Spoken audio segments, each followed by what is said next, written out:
ఒక permanent ఉద్యోగాలే government రంగంలో ఇచ్చినది దాదాపుగా 2,13,662 ఉద్యోగాలు ఇచ్చినాం. గ్రామ వార్డు సచివాలయాల్లోనే మన కళ్ళ ఎదుటనే యంగ్స్టర్స్ అందరూ కూడా కనిపిస్తారు గ్రామాల్లో. ఆ గ్రామ వార్డు సచివాలయాల్లోనే దాదాపుగా 1,26,000 మంది ఉద్యోగాలు మన హయాంలో ఇచ్చిన ఉద్యోగాలే మన పిల్లలే కనిపిస్తారు.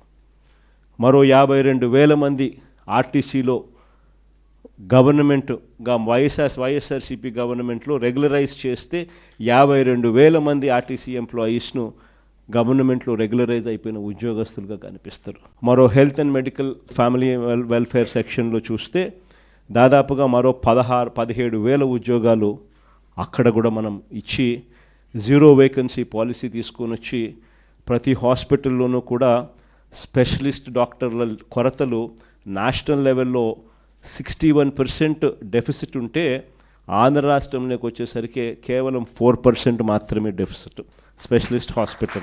స్పెషలిస్ట్ డాక్టర్లు గవర్నమెంట్ హాస్పిటల్లో అవైలబిలిటీ సంఖ్య ఆ రకంగా మరో 17,000 మందిని రిక్రూట్ చేసి